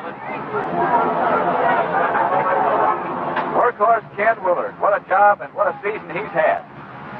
Just picks the hole, finds the open spot. You saw him looking straight ahead all the time. Breaks one tackle. Always going forward. He's got San Francisco at about the 1-yard line. And only 2 minutes and 50 seconds remain, and the clock is running. 25 carries, 85 yards for Willard. This is Willard again. He did not get in. Kasoki and Page kept him away from the goal line. 77 is Gary Larson. 2nd and goal inside the 1-yard line. Washington is out. Wallach comes in. And along with Windsor, we have 2 tight ends now. Might have the 2-minute warning before this snap comes off.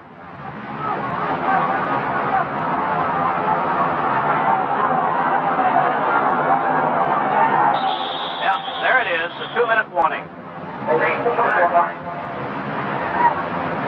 Well, with just 2 minutes left to play, there's something I'd like to mention here, Pat. Last week, as the 49ers won their first division title ever in their 25-year history, we made mention of the many people in the San Francisco organization responsible for the team's success, people whose names are not ordinarily heard. I'd like to do the same today for the Minnesota Vikings, and in particular point out the Viking directors, Max Winter, Bill Boyer, Bernie Ritter, H.P. Skoglund, and Ole Hogsrud. And I purposely, Pat, mentioned Ole's name last because this is a man who is truly one of professional football's pioneers. Ole founded the Duluth Eskimos back in the early 1920s, one of the original NFL teams, and among other stars, Ernie Nevers and John Blood McNally played for that team. A truly great person in football, one of the Viking owners. Here we go now, 2nd and goal, a foot away from a touchdown for the 49ers. Willard. Now, John Brody signaled touchdown, but the officials did not.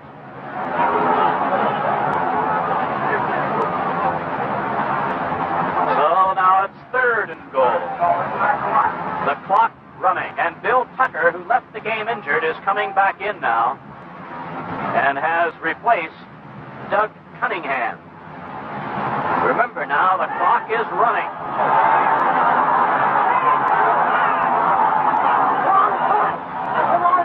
Brody, touchdown. So the 49ers move to a 16-7 lead with 1 minute and 20 seconds showing on the clock here at Metropolitan Stadium in Bloomington, Minnesota. Sort of fitting that John Brody, after the year he has had and the game that he has played today, would be the one to score what looks like it might be the clinching touchdown, and it looks like the championship game now might be at Kezar Stadium. If the victory does indeed belong to the 49ers when this game is over, it will be in San Francisco. Gossett tries the 17th point, and he is successful. So it's 17-7, the 49ers, and we'll be back with the 49ers kickoff in just a moment. So Pat Summerall prepares to leave our booth, but for a very good reason. He'll be joining Andy Musser in CBS Control, and we'll be visiting with the stars of the game. So you be sure and stay with us when the game itself is over, which is 1 minute and 20 seconds away. This is Clint Jones to the 29-yard line with that much time remaining. In addition to the big game next Sunday, the National Conference Championship game on CBS, you'll also see the AFC NFC Pro Bowl game, January 24, 3:30 Eastern Time. John Henderson catches that pass at the 41-yard line for a first down. Quazzo now has completed 5 passes out of 22 attempts for 70-some yards, 79 yards. Bruce Taylor, who left the game limping, is back in now, playing at the corner. That's good news for 49er fans. We have less than a minute to play now. Incomplete. John Beasley, the intended receiver. Defending was linebacker Dave Wilcox. It'll be 2nd and 10, the Vikings. And to the Vikings management, headed by General Manager Jim Finks, Publicity Director Bill McGrain, our thanks for their cooperation as we prepared for this telecast. Remember now, Andy Musser and Pat Summerall will be in CBS Control to talk to the stars of the game, show you highlights of this game today. 2nd down, 10 Vikings from their 41.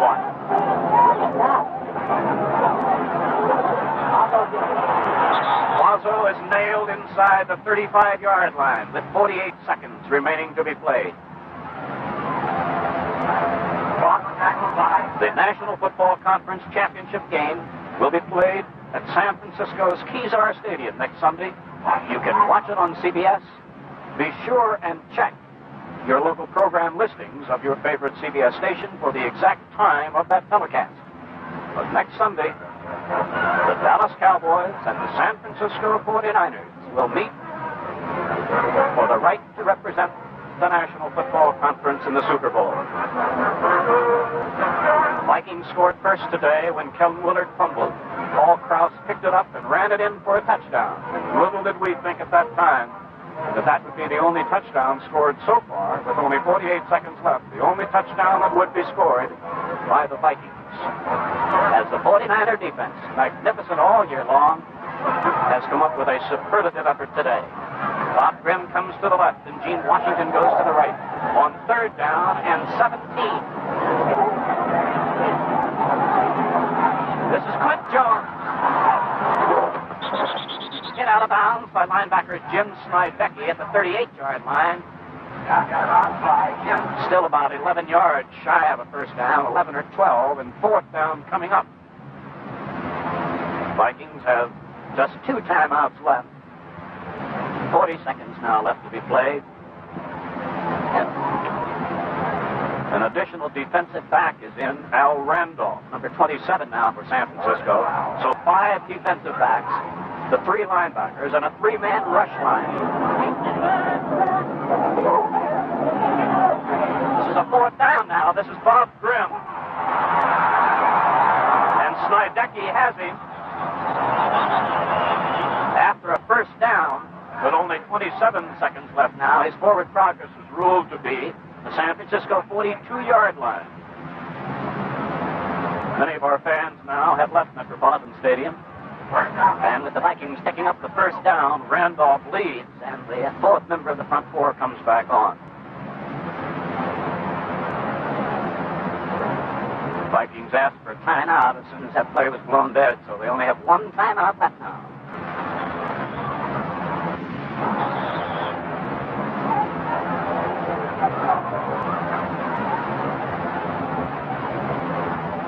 goes to the right.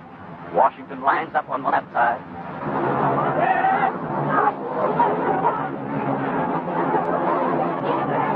Grimm. He's inside the 25-yard line. 15 seconds left. Vikings hurriedly are lining up. They have not used that one timeout yet. 7 seconds. This is 14, Washington. Touchdown. Minnesota Vikings just scored on a touchdown pass, 20